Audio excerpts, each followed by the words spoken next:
Awesome. Welcome, everyone. Thank you so much for joining today. We are really excited to share this panel session with you all. And I will just go ahead and kick us off and get started because we'll have a little bit of chance to kind of share who's here and what you're looking forward to learning today before we jump into the main content. So thank you all for joining. Please feel free to introduce yourself in the chat if you want to share where you're from. We've got some global representation here, which is always super exciting to see. My name is Sierra Noakes. My pronouns are she, her, and I am in Oakland, California. I am Digital Promise's Director of EdTech Evaluation and Contracting, and I've been with Digital Promise for a little over 7 years now. Before that, I was a special education teacher in New York City. And I am delighted to welcome our amazing panelists. I'm going to let each of them introduce themselves. Jasmine, would you like to share a little bit about yourself? Yes, thanks, Sierra. Good morning, good afternoon, depending where you are. My name is Jasmine Walker. I am the Director of Outcomes-Based Contracting District Engagement at the Southern Education Foundation.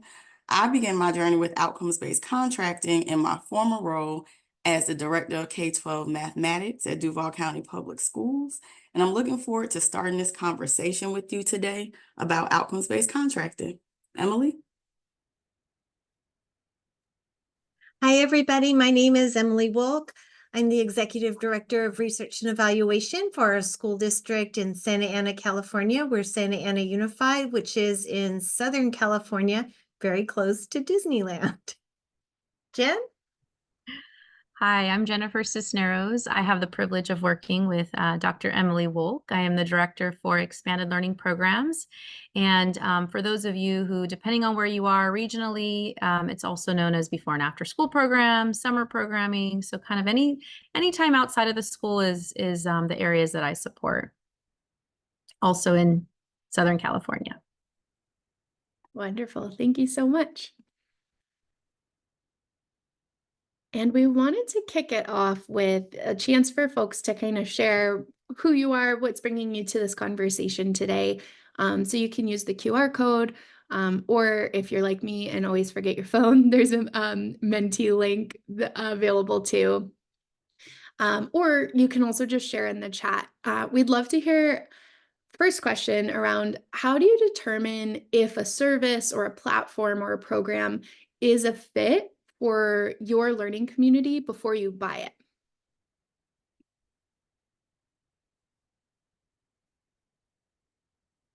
We'll give folks just a second for that.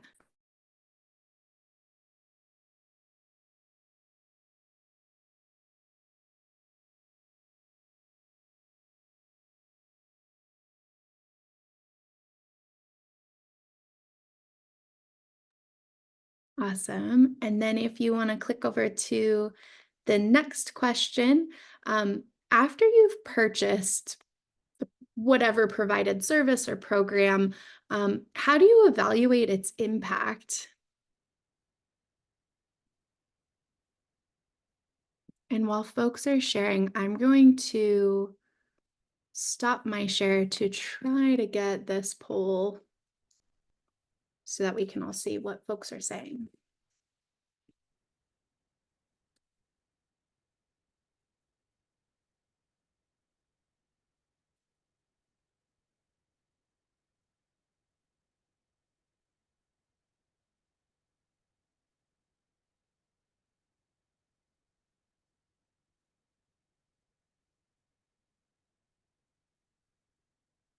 Oh, getting a message the slide hasn't changed. Well, in that case, let's just forego it. It's a small group. We can share in a chat if that's easier. Basically asking around, do you have an established process for engaging and thinking about evaluation and impact? Is that a process you've not yet developed, or it's sort of ad hoc per provider and specific contract situation? Not sure.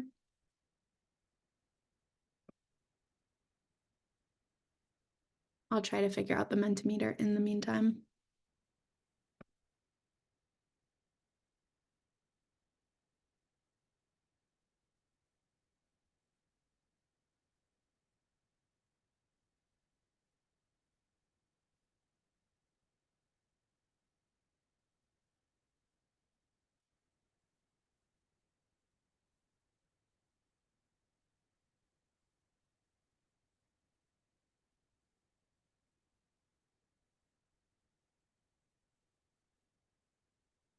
I'm having a hard time getting this to work, so we'll just use chat. And Jasmine, I'm curious if you want to share what inspired us to land on these questions to begin with. Yes, sure.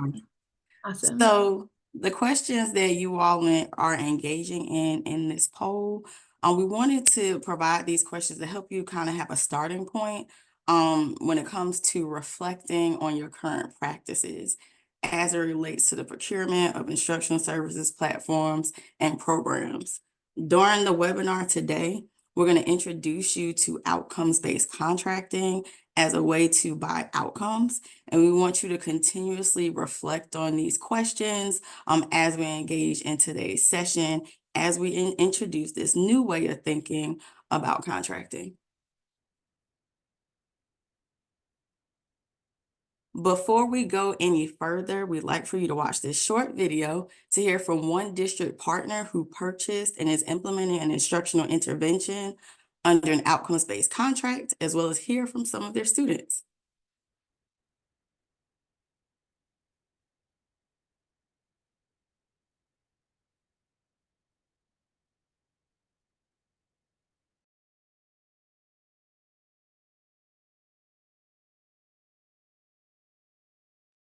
For the purpose of continuous improvement of I'm going to the program. restart that. Sorry, I think the audio A wasn't. site visit is where the team has an opportunity to actually go into a school district that is implementing a high-impact tutoring program through the outcomes-based contracting model.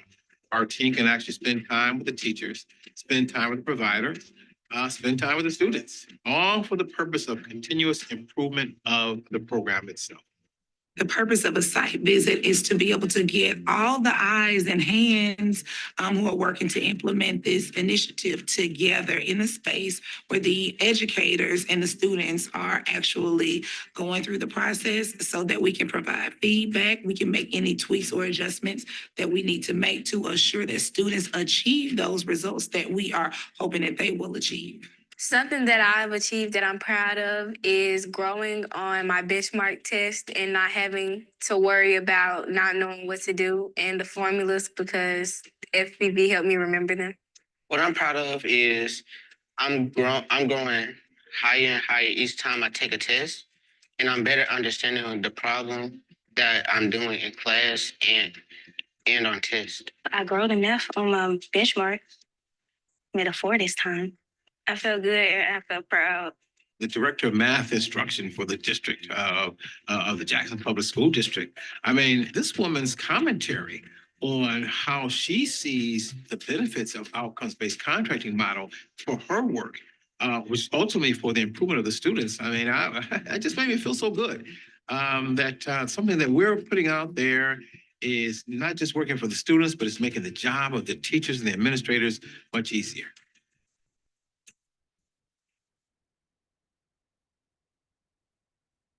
All right. Thank you for taking a moment to look at that video. And now we're going to jump into, so what is outcomes-based contracting, or what we like to call OBC?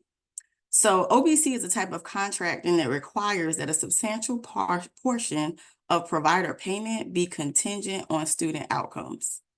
These outcomes and the associated responsibilities are agreed upon between a district and a provider, compelling mutual accountability for achieving results. OBC ties public dollars to academic impact, allowing districts to track the return on investment.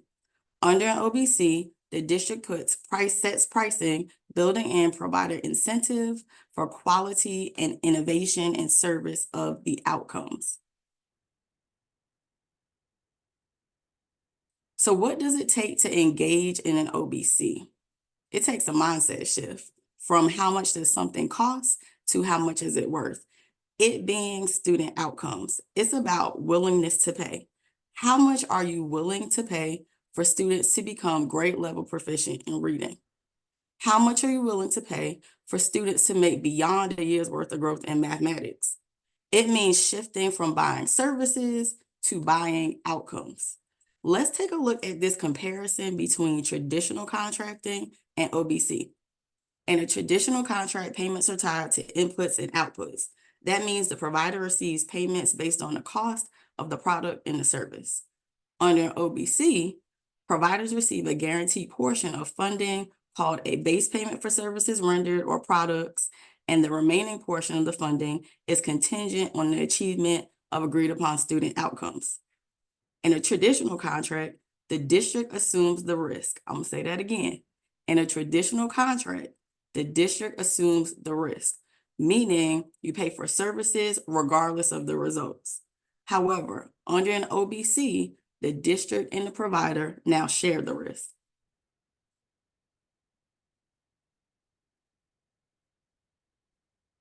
Here's a visual of what pricing looks like under an OBC in comparison to pricing under a traditional contract.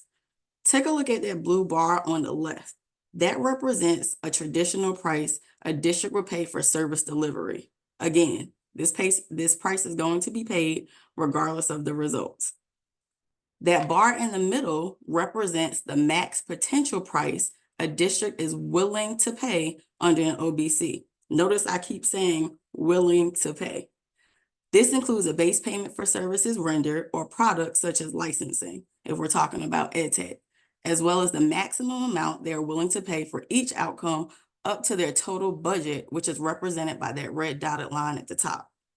Notice that the potential price is higher than the traditional price over on the left. OBC pricing is typically higher than traditional pricing as the incentive is built in for the providers taking on the risk and the associated responsibilities. Now go over on the far right. The bar on the far right represents the actual payout under an OBC after student outcomes are achieved. So let's dive in a little bit deeper into what that means for a district to be setting the price. OBC requires a shift in pricing strategy. Typically, an aggregation of products and services, or what I like to call line items, make up the cost under a traditional contract. Often districts choose the services they want and sometimes can afford through a fixed deliverable. In this scenario, it will cost the district $84,000 for the provision of student licenses. This includes 3 half-day workshops and 32 coaching sessions. This is all tied to servicing 3,000 students. The district pays for these services regardless of the results.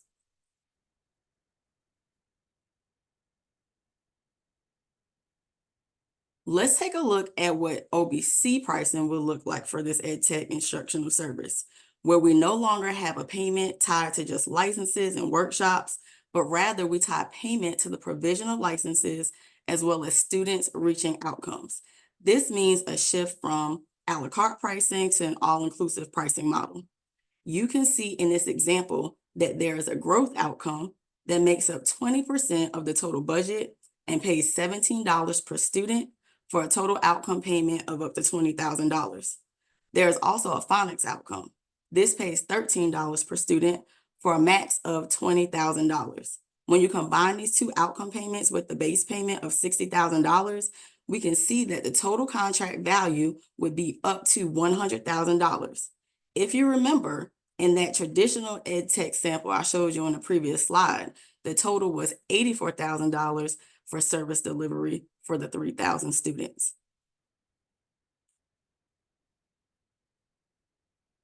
There's an important point here that I want to spend another minute on. Under an OBC, there is a price per student and an outcome payment cap.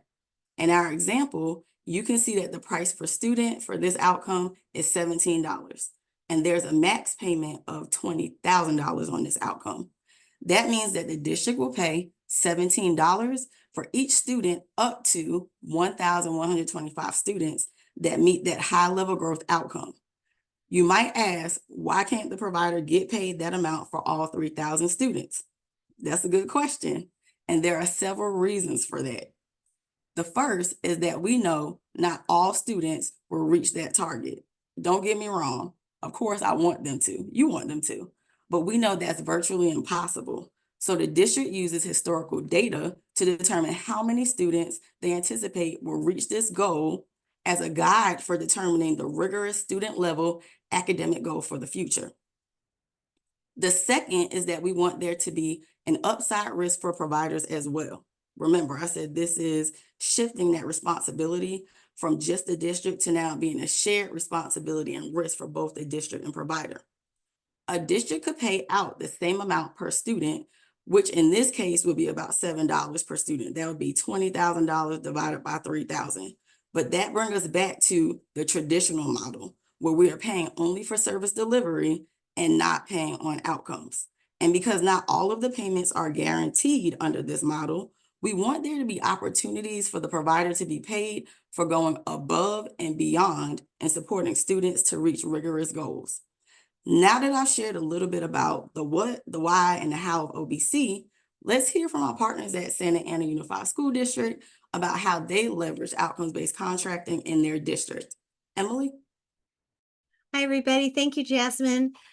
Just to give you some context for the work that we've done around outcomes-based contracting, I'm going to start off with just a little bit of like laying the land of who we are in Santa Ana Unified. So here's some demographic information. We're 53 schools here in Santa Ana in Southern California. And you can see we've got comprehensive high schools, intermediates, elementary, and additional programs.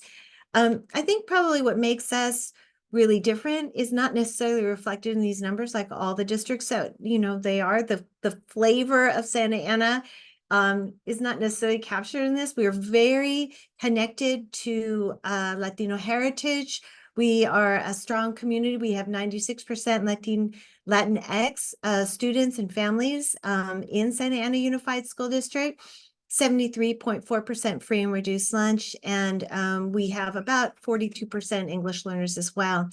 The story that I'd like to tell, though, very quickly is to say, as with all districts, we're looking to see how we can best utilize the resources that we have available to us, that we purchase, right? So as a data person, one of the things I'm always wanting to do is to evaluate programs to see how effective they are. Outcomes-based contracting helped us bake that formula, I guess you could say, into the actual contract and expectations of outcomes for our for the vendors, but also it helped us be very clear about how we were going to measure what our expectations were, the deliveries, programmatically speaking, which Jen will probably talk about. So that, but most important, coming out of COVID, we knew that we had a lot of need, as with all of us coming out of COVID. And so looking towards doing things the way that we had always done wasn't going to be something that we wanted. We had a brand new superintendent who came in right during COVID, and his message to us is we have to do things differently if we want and expect to have different outcomes. So one of the things that we wanted to do was to try something new, and this was very new for us in Santa Ana. So with that, I'm going to turn it over to Jen. She's going to talk to us about some of the ways that we did our work differently in Santa Ana to improve outcomes for our students around outcomes-based contracting. I think what was really interesting is Emily and her team actually brought this opportunity to the district when I know it was like in its very infancy stage. And we got really excited, not just for what it could mean for bringing high impact tutoring into the after school program, but really, like to her point, like how we could really look at procurement differently as a district. And so in other areas, so there was like this great sense of responsibility and like being good stewards of this work and like really trying to immerse ourselves and learn, because there was a vision for us to expand this beyond even just a high impact tutoring contract, which is really where we entered into the space. And what you see here is a process that we went through really through the facilitation of the Southern Education Foundation, Jasmine, and all the folks that work on behalf of OBC. And I just want to share that when we started, there's a reason why people say trust the process. And I'm going to say that Emily and I, we were very ambitious. We were, when the work started, we were like a team of 2, and we went to the amazing convening that Southern Education Foundation hosted. And we were like, we were ready. We're ready to jump into step 3. And I think we're ready to move into step 4 at the convening. We weren't even part of a cohort yet. And so we very quickly realized that we needed more people on the team. And there's a reason step 1 is like the very first step in the process, which is creating the team. Jasmine shared the rate card, you know, an example of a rate card. And we were like, we wanted to start doing the math and the numbers. And they're like, we don't even get to that point. Like, that's like halfway through the process. And really, when you look at this journey, it took us 6 months when we eventually signed up for a cohort to go through this. And we didn't really even get to the rate card until probably month 3. 3 or 4. And so I just really want to emphasize in our journey, finding the right people to embark in this with is so, so critical. I shared that I'm the director of expanded learning out of school time. My work is really about aligning to school day. And that's really important context because I'm not the expert when we talk about teaching and learning. And so really quickly, Emily and I realized, okay, we got the team that's going to implement, we got the research and eval folks in the room. We need teaching and learning at the table. They need to help shape the direction of what's happening in the classroom. What are the supports in the direction we should be looking at when we're thinking about high impact tutoring? Is it reading? Is it math? And so we quickly were trying to form the team. And then the second part is the next team member that we recruited was our procurement team, our director of purchasing, because while we weren't getting to step 4, where it was really about the RFP and the contracts and all of that, and thinking about how we start to rewrite some of that work, we needed our procurement person to be along this journey with us and really understand kind of the process and the journey we were going through, so that when we get to that point, he was giving us like perspective throughout.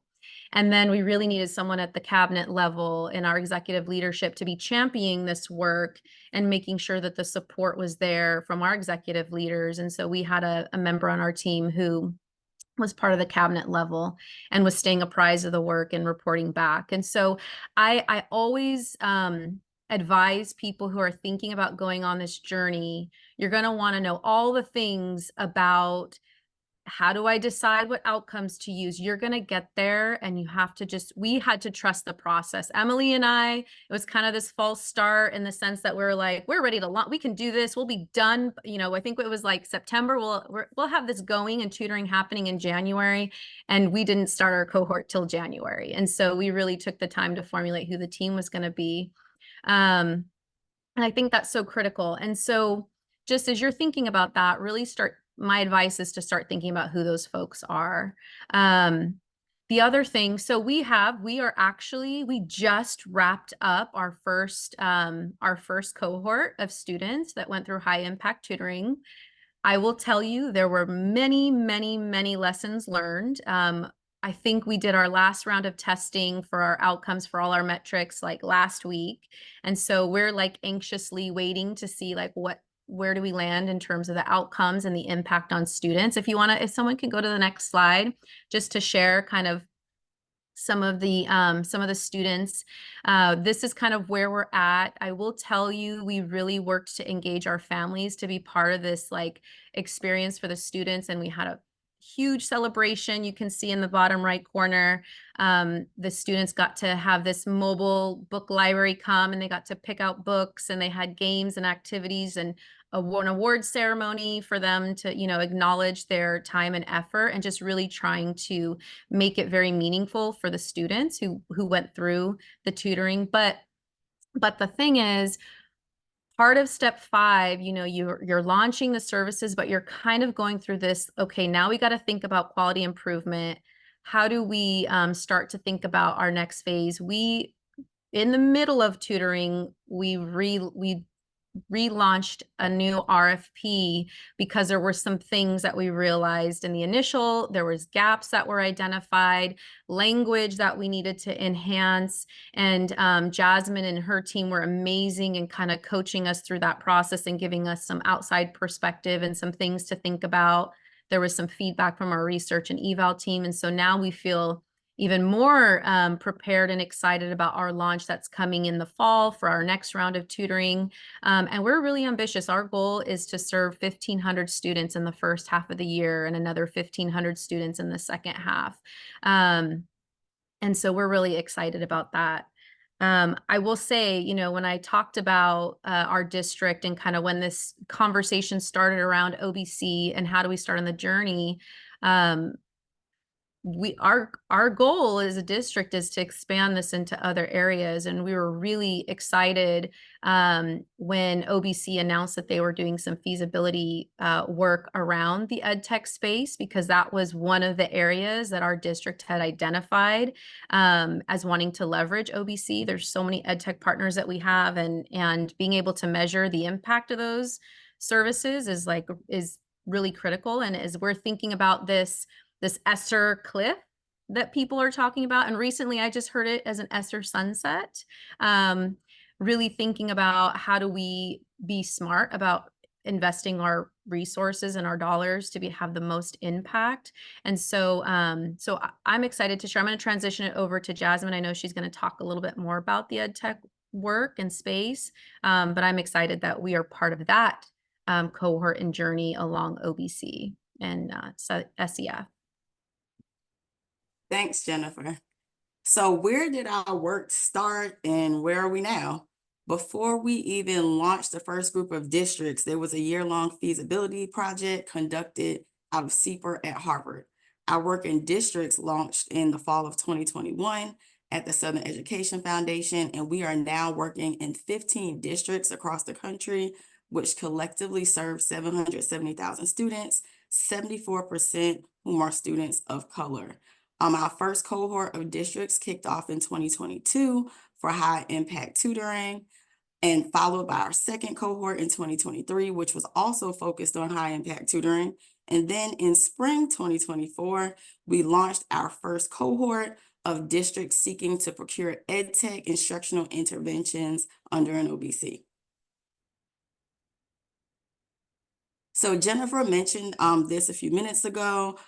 Anytime we engage in a new area of innovation, we do something we call a feasibility study. So I want to just share a little bit about what our work has been there and how we engaged in that study. The first thing that we always do is we start with a very specific definition of whatever the area of innovation is. In this case, it's EdTech. So we wanted to ensure that we define EdTech for districts and providers, and we defined it as a curriculum-based technology material that, one, acts as a direct student intervention, contains standalone academic content, it has the ability to be adaptive and target individual student needs.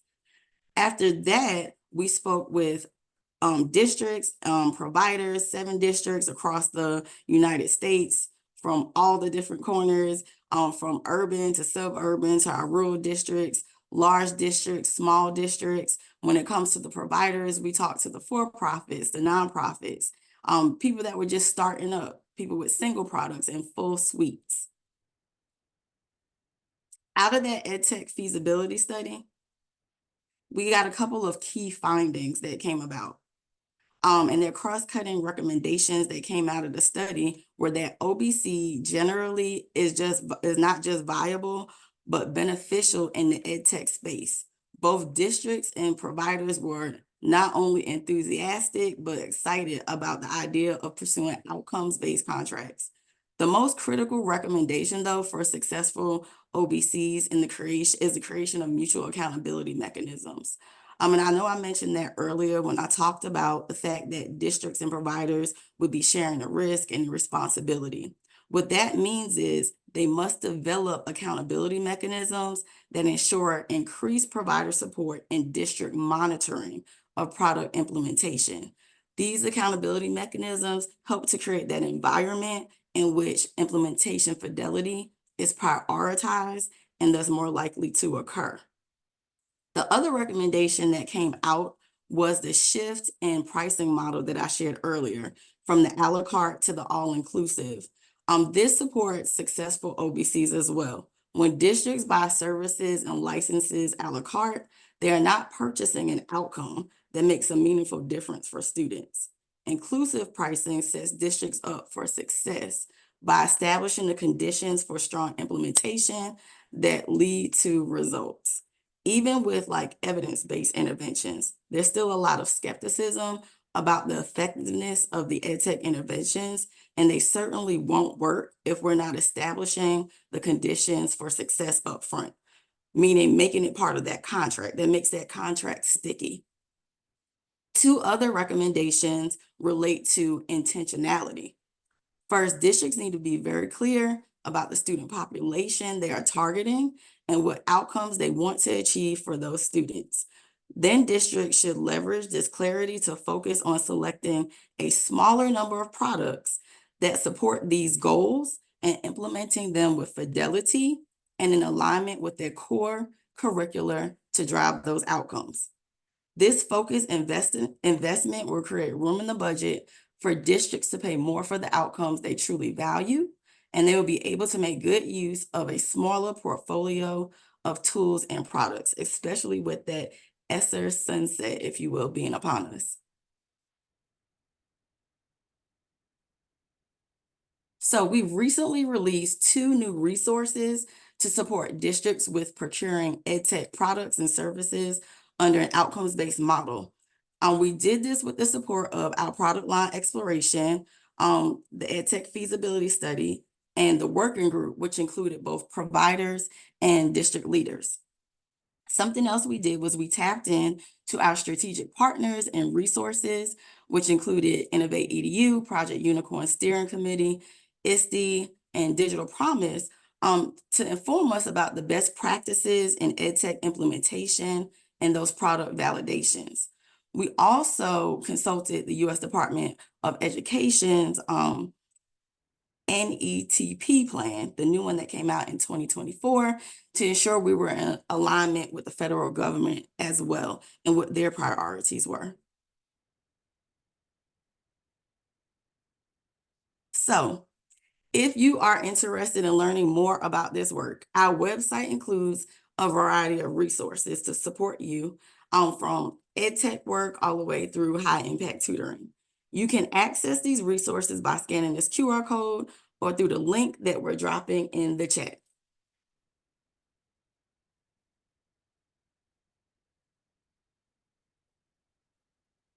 In addition to our online resources, we also offer different levels of support and commitment through opportunities such as our fall and spring cohorts, technical assistance, and our annual OBC convening. So, what's that annual OBC convening, you ask? You want to learn more about outcomes-based contracting? Be sure to join us and leaders from 30 or more districts and states at the 2024 OBC Fall Convening. It's happening September 23rd through 25th in Austin, Texas. And this event will be a time to come together with other districts and state leaders to, 1, develop and deepen your knowledge in OBC principles and the why for OBC, because today I only gave you a taste. Operationalize the OBC as a lever for equity, understand the impact of OBC, and share lessons learned. Commit to clear and practical next steps to further OBC in your organization, and then develop and deepen partnerships with other OBC leaders. We are funding up to 120 district leaders to participate, and we require that 2 individuals from your organization participate. So we have the link here on the slide, but we'll drop it in the chat in a moment. So please complete the registration interest form, and we will confirm whether we can extend a registration voucher to you. Registration vouchers will cover the cost of your flight, hotel, and food expenses.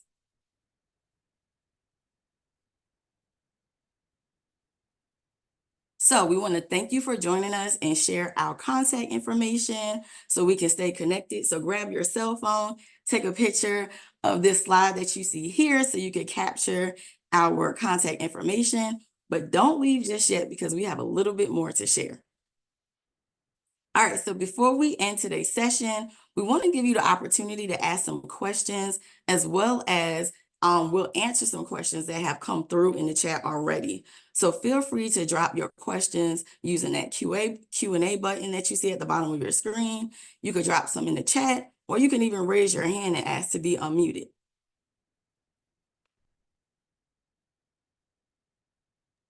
Absolutely. And Jasmine, we have a great question then in the chat right now, wondering if the convening is open to educators all over the world or if it's specific to certain countries. Right now it is specific to the US, but I can see us in the future expanding outside.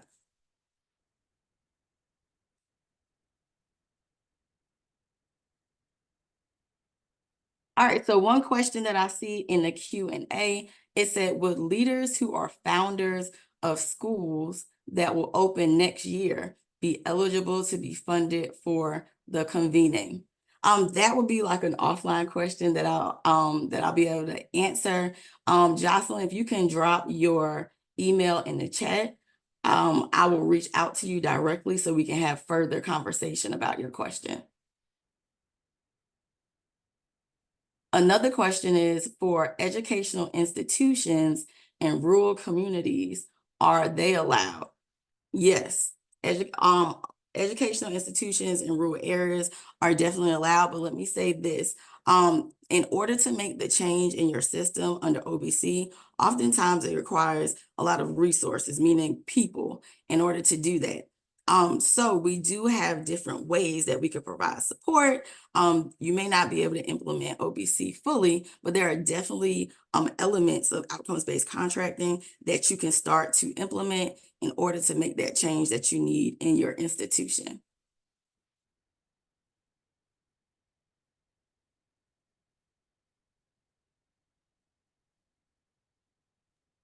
Wonderful. Another question we have is, how are districts sharing OBC engagement with school leaders and teachers? Emily and Jen, did you want to take that one? Sure. So as I mentioned, we are in the expanded learning space, and I know a lot of the districts that were part of our cohort and our previous cohort, the high impact tutoring was being pushed in to the school day. And so our context was a little bit different. And one of the ways that we've engaged the leaders is one of our lessons learned. So this is like me being vulnerable. We realized that our school leaders actually have control. There's testing windows, but they get to determine the dates of when their schools will be hosting testing. And so because our OBC, our high impact tutoring, was really contingent upon students completing their assessments, we tied our metrics to the things that were happening in the school day that we didn't actually have control over. We realized very quickly that we needed to engage our school administrators in the process. And so we sat down with all of them and we talked to them about what we were doing. We talked to them about what OBC is, the reasons around why we needed to have testing windows. If they wanted to participate, they wanted their students to have access to this. There was some give and take on both sides. And so we started to engage them in that process. And we were really pleasantly surprised. We didn't think they were going to want to go back and talk to their teachers about shifting the windows of when or changing their dates for testing. And we were really surprised that we had, I want to say it was about 28 schools out of our 35 elementary schools who said, yes, sign us up. We want our students to have access to this. And so we had to really think strategically between the teaching or the research and eval team and our department about how we were going to go about doing that. And the other way that we've engaged teachers is there are some assessments that students don't do during the school day, but they're because of the way we're doing, our focus was on reading and fluency. And so some of the assessments at the grade levels that we selected, they actually don't do those assessments during the school day. So we've engaged some of our teachers and paying them extra time to be able to support with administering the assessments after school. so that there is a system in place. And so working with them and getting them to understand what we were doing and the support that they were able to offer was really critical, and they were really appreciative. It was a win-win for everybody. So, and they already know how to do leveraging the resource that already exists internally. Thank you for sharing, Jennifer. And we have a question that came through asking about provider interest in this type of contract. And I wonder if everyone wants to kind of share what that's looked like for you. I am so glad you asked this question, because after I was done, I was like, oh, there was one point I wanted to make, and it was specifically around this. Because I will tell you, when Emily and I first started, and I'm kind of looking at you, we're like, are they gonna actually like submit proposals? Like, will they buy into this?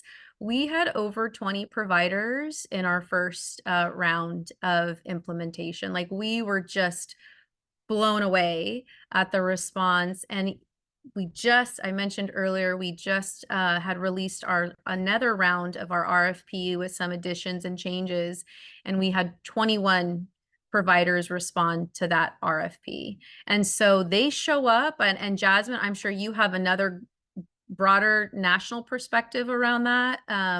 But for us, we were really surprised, and because that was one of our biggest fears, like, will they show up? And I will tell you, if you build it, they will come. So, but Jasmine, I don't know if you want to add anything to that. Yeah, I would say across all the districts that we have partnered with, the least amount of responses one district received was from 10 providers. And overall, an average we have received was up to 20 responses to the RFPs from different unique providers.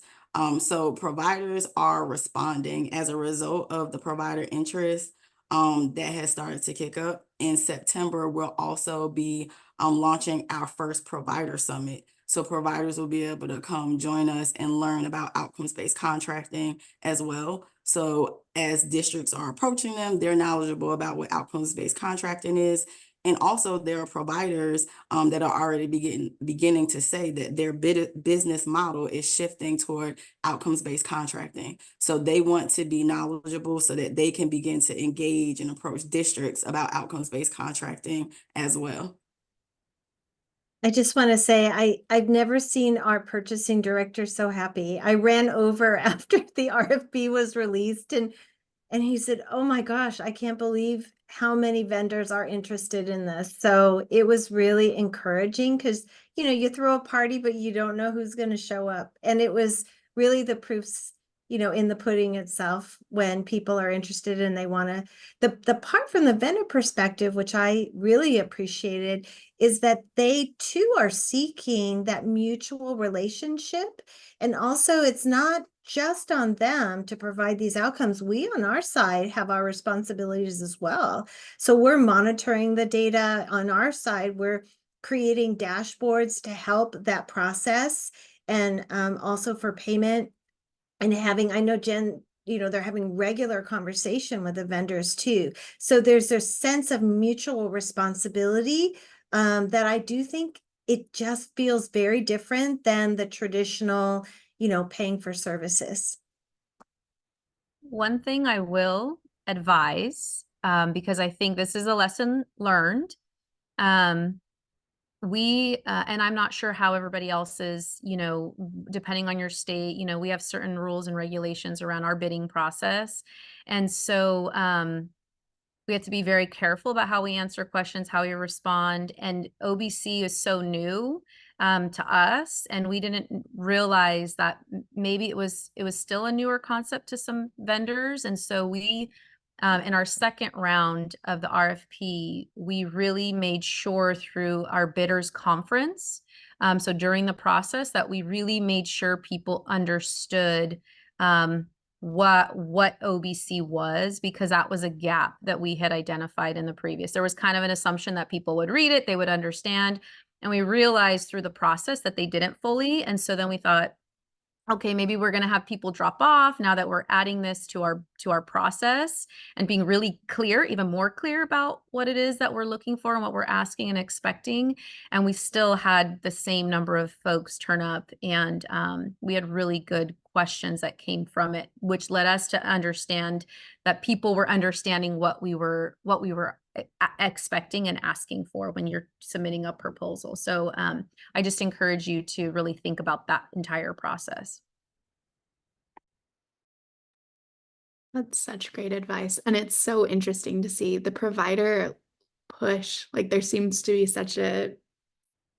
providers are really advocating for this because, the folks who believe in their product are excited. What have been some surprising takeaways for you all in Santa Ana? And then Jasmine, curious, like, again, that kind of national perspective. What's been surprising takeaways from engaging with outcomes-based contracting?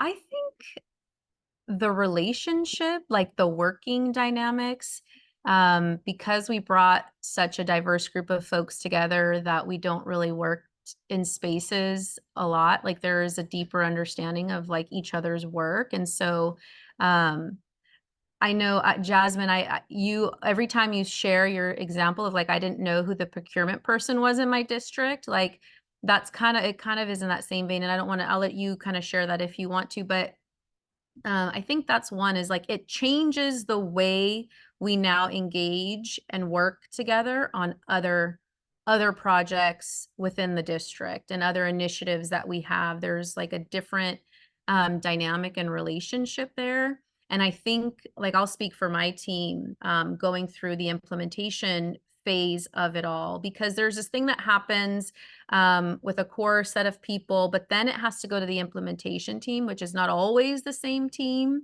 that is part of like developing the RFP, the contract. And so watching their team, so like my team work with Emily's research and eval team, and they're problem solving and they're kind of working through this together. Like it just has created, I think, a great sense of collaboration and camaraderie in other spaces too, not just necessarily our high impact tutoring project. And I'll just tag on to that to say that, as data folks, working in a district, our biggest goal is to have people use the data to make really sound decisions. And this type of contracting, we're popular. Like, looking at the data, where's the data, how's it going, looking at the implementation, creating the metrics ahead of time, it bakes that evaluation from the very get-go, and it is the process.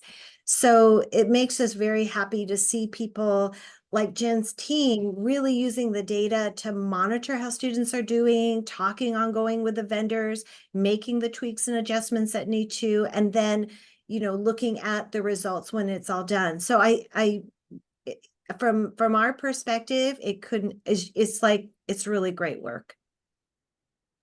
And I'll add to that, the most surprising takeaway for myself when I was as a former district leader and engaged in outcomes-based contracting was the shift in relationship with the vendor. And like, I don't even use the word vendor anymore. I shifted to using the word provider, because now it is an actual partnership. I didn't just make a purchase and hope it works. We're working together, all in the benefit for achieving student outcomes. And it just gives a different flavor to the relationship.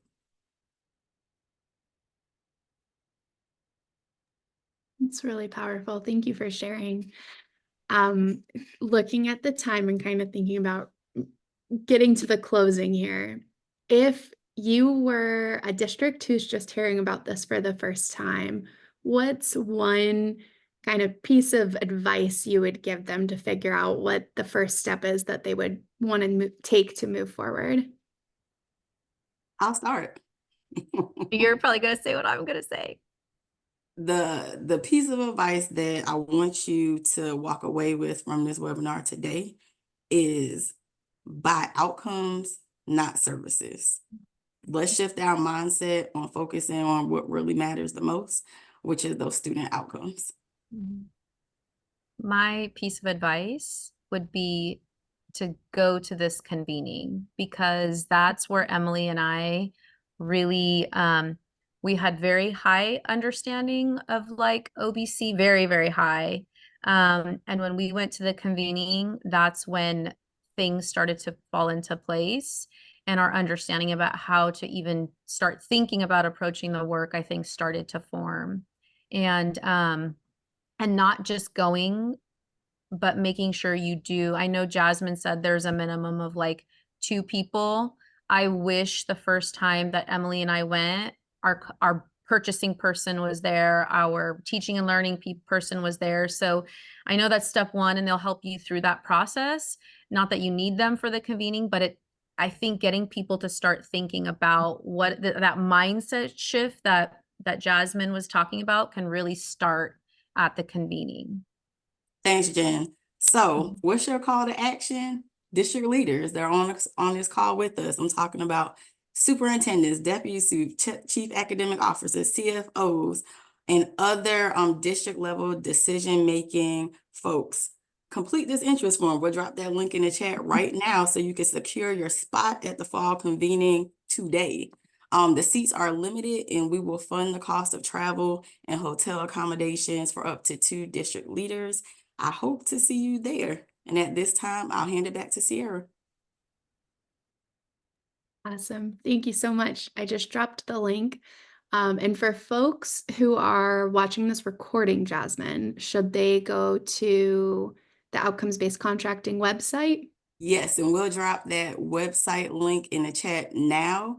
And when you click on our link, you will be taken straight to this same interest form so we can make sure that we get you to Austin, Texas. Awesome. Thank you so much. Thank you so much to everyone who joined us today and to our amazing panelists. When I first heard about outcomes-based contracting, I felt like finally there were other folks who were ready for innovations in contracting, which sounds almost counterintuitive, but is so deeply important. And something, as we were preparing for this, something Emily shared was, we're not seeing the needle move. And this is such a powerful way to start moving the needle and start measuring if the needle is moving in the direction we want to see. And I think that's such a tangible way to kind of articulate the value of being part of this. Sharing just a few more resources that are free and open source for everyone. If you're interested in trying to think through how to do a pilot with EdTech, check out our EdTech pilot framework. It's jam-packed with hundreds of free resources and templates to help you throughout that process. If you are interested in figuring out if products you're looking at are high quality, we encourage you to check out Digital Promises district resources so you can leverage program evaluation templates and sample RFP questions where you're asking about the quality of products by using Digital Promises certifications as a measure of validity. And then if you want to start thinking about how to evaluate impact and how to really think about what outcomes you're looking for, definitely join us in September in Austin. Thank you, Parker, for dropping those links. Join us in Austin so you can dig in and learn more.